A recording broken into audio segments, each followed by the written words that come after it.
Hello everyone, এখন আমরা পড়ব শেক্সপিয়ারের সনেট নাম্বার 73 লিখেছেন উইলিয়াম শেক্সপিয়ার।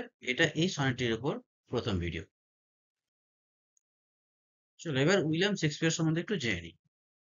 এটি উইলিয়াম শেক্সপিয়ারের ছবি। উইলিয়াম শেক্সপিয়ার ইংরেজি সাহিত্যের একজন খ্যাতনামা নাট্যকার, কবি ও অভিনেতা ছিলেন।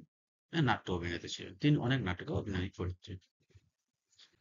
তিনি প্রসিদ্ধ ছিলেন একজন মহান ইংরেজি ভাষার লেখক হিসাবে এবং একজন খ্যাতনামা নাট্যকার হিসাবে। এবার উইলিয়াম শেক্সপিয়ারের বায়োগ্রাফি সম্বন্ধে একটু। দুর্ভাগ্যবশত উইলিয়াম শেক্সপিয়ারের জীবনের সম্বন্ধে খুব অল্পই সঠিকভাবে জানা গেছে। উইলিয়াম শেক্সপিয়ার জন্মগ্রহণ করেছিলেন 1564 খ্রিস্টাব্দের 23শে এপ্রিল। এটা ডেটটা নিয়ে বিতর্ক আছে, তো 23শে এপ্রিল আপাতত ধরা হচ্ছে। And তিনি ইউনাইটেড কিংডমের স্ট্র্যাটফোর্ড অন অ্যাভন নামে এক জায়গায় জন্মগ্রহণ করেছিলেন। তার বাবার নাম ছিল জন শেক্সপিয়ার। তিনি একজন অলডারম্যান ও গ্লোব মেকার ছিলেন। গ্লোব মেকার হচ্ছে মজা প্রস্তুতকারী।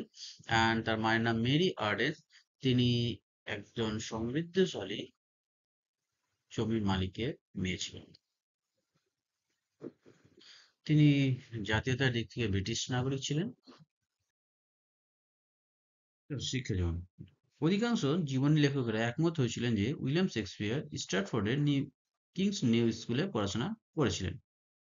তিনি 1585 থেকে 1618 the Elizabethan and Jacobian periods এর মধ্যেই বেশি সক্রিয়ভাবে লেখেন।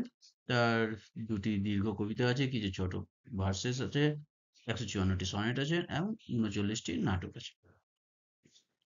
তার দীর্ঘ কবিতা দুটির মধ্যে ভেনাস অ্যান্ড অ্যাডোনাইস 1593 খ্রিস্টাব্দে প্রকাশিত হয়েছিল। দ্য র্যাপ অফ লুক্রিস 1594 খ্রিস্টাব্দে প্রকাশিত হয়েছিল। তিনি 154টি সনেট লেখেন, যার মধ্যে 126টা একটি বন্ধুকে উদ্দেশ্য করে লেখা।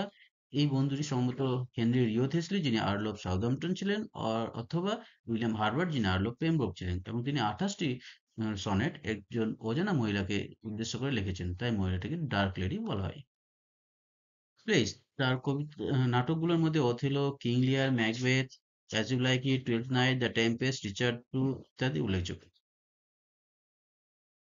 যদিও শেক্সপিয়ার তার জীবিতকালে কোনো পুরস্কার পাননি, কিন্তু তার মৃত্যুর পর তিনি অনেক সম্মানে ভূষিত হয়েছেন। যেমন Holy Trinity Church, Stratford on Avon, সেখানে তার স্ট্যাচু বসানো হয়েছে।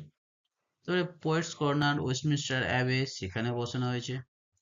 Countless literary awards, festivals and institutions worldwide now bear his name. তার নামে আছে অনেক পুরস্কার, অনুষ্ঠান এবং প্রতিষ্ঠানের নাম। ইংল্যান্ডের জাতীয় কবি তাকে বলা হয় এবং বার্ড অফ অ্যাভন তাকে বলা হয়।